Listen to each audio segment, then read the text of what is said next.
Hey guys, Derek here, and today we're going to bring you a bit of an unscripted drive and chat video. I wanted to do like clips and stuff like that about different VR headsets, and really just kind of didn't have the time and wanted to go for a bit of a VR drive here.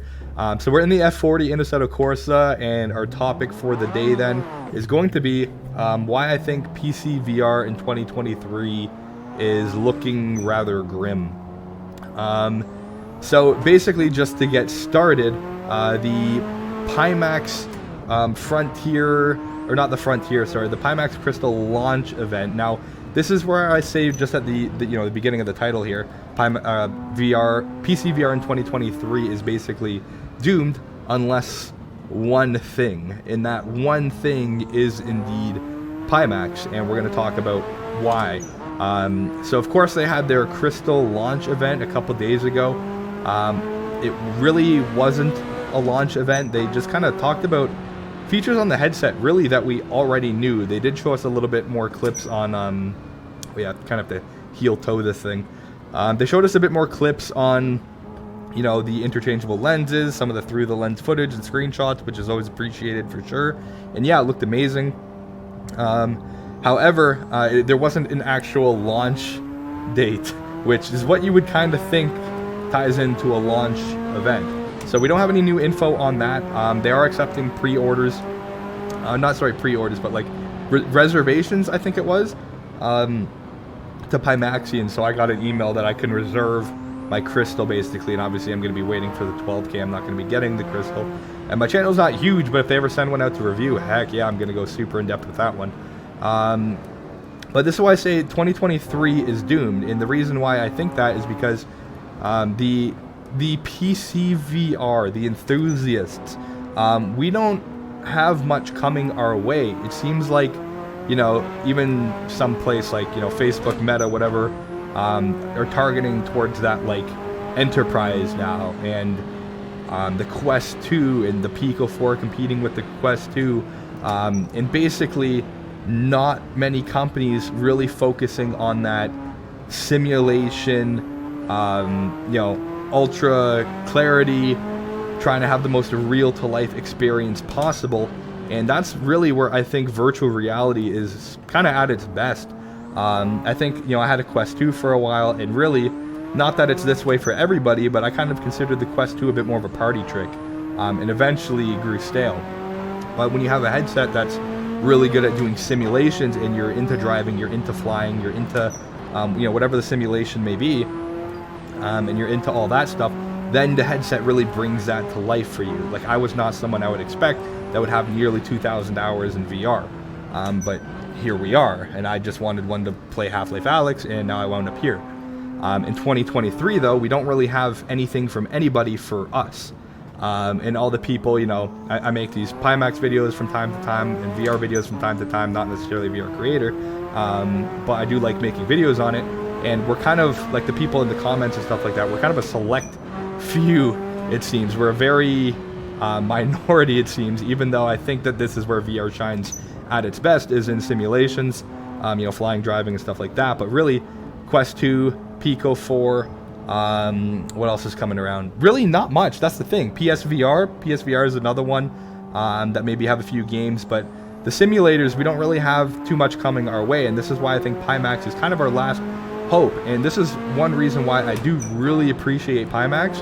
They have almost no competitors at all, and yet they're still pushing these incredible technological boundaries, interchangeable lenses, Y-Gig module, for wireless, even though I don't think wireless is really the answer for the market that they're trying to hit. I think people are going to be doing wired, highest resolution possible on their, like, 4090s, basically, because they have to see that that's basically who their audience is. I'm not offering Timmy over here a Pymax Crystal. I'm going to get him a Quest 2.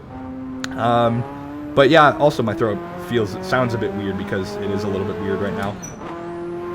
But yeah, the Crystal and the 12K coming out, they really don't have competitors yet. Pymax is still pushing the boundaries of PC VR, which is crazy, at a half decent, like not even half, that's a decent cost for what they're saying it can do. And really the Vario Aero and maybe the G2 are really the only competitors, and they're even pretty outdated at this point. The Vario looks like it has a lot of chromatic aberration, which maybe is fixed by now, small FOV, no sound, no controllers, nothing like that, right? When Pymax is basically doing it all. They're trying to go wireless. They're getting, they have their controllers that are coming with it. They upgraded their audio apparently. I still never got the audio since I'm just going to wait for the 12K anyways. But yeah, really, like we've heard some news and leaks on the Valve Deckard. We haven't heard anything on a Reverb G3. PC VR just doesn't seem to have much coming for it. The Pico 4 does look like an outstanding headset, but not one that I would really consider getting for any particular reason, especially still having an 8KX. And really, the only thing, like, the resolution is pretty, I'm still pretty dang happy with this one, so I'm really curious what their later ones are going to look like. It's probably going to be a bit shocking once they get into it. But the only thing I really have against this headset right now is the weight. My neck does get sore now, and that's maybe because I have 2,000 hours of VR. But, you know, that does actually limit me. I need to get out of the headset, and then I'm satisfied once I get out of the headset. And I tried to counterweight, and I tried a bunch of other things, but it, you know, all winds up the same after about wearing it for like 30 to 45 minutes or so. But yeah, PC VR basically, like kind of open discussion. What do we have coming our way? Like what for simulations, like what do we have? We have Pymax. The Aero's like 3,000 Canadian dollars. And to me, I don't think I can justify that over this headset. Especially once I realized, like, even the G2, like, you know, better sound, way comfier, better clarity in color in the middle of the headset. Again, I still like the clarity of the entire field of view of these lenses. But basically, once you see this type of FOV and clarity to go with it, like, even though there's literally no sound, even though, you know, it's not that comfortable after a while, that visual experience was so far superior that you say, okay, you know, it makes up for this, it makes up for that, it makes up for this, it makes up for that, which is pretty crazy. So really curious about the counterweight on these battery packs that they're having on the Crystal, or on the back of the Crystal and the 12K. And yeah, I would love to get a review unit. I'm not that big of a channel, but I would love to review a Crystal, since I think a lot of the people that are going to be getting these headsets are going to be simulation focused. I'm not much of a flyer, more a driver, but I would like to try both. Did I? No, I don't think I got hit. I think I just hit the curb. But that kind of like that is just a mini drive and chat rant.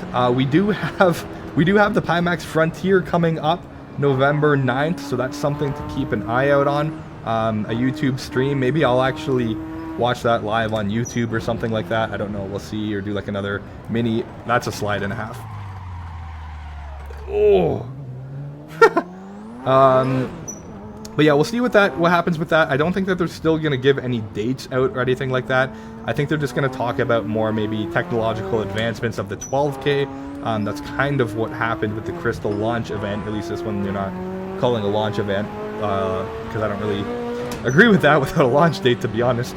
But yeah, I think VR, PC enthusiast VR, is basically gone unless Pymax delivers, and delivers strongly. And if their headset is anywhere near what they say it is, I think we're going to be saved. So that's pretty much all I have in this one. This has been Assetto Corsa in the F40.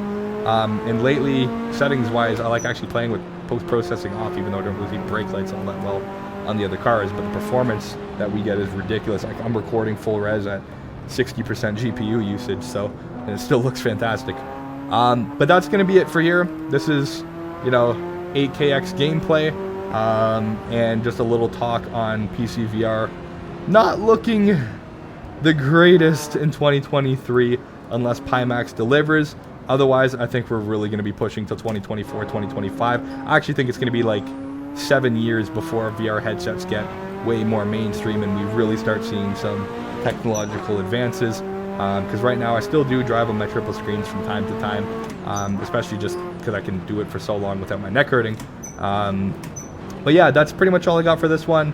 Gonna be looking forward to the Frontier event from Pymax, and really, they're kind of our only hope. So really hope Pymax is gonna pull it together with these headsets, deliver on, you know, some of the claims, because that is going to be absolutely game-changing. So finishing the lap here, good timing. Thank you guys for tuning in, and that's all I have for now. So take care, and we will catch you in the next one. Let's do a crash. All right. Good thing it's not actually real.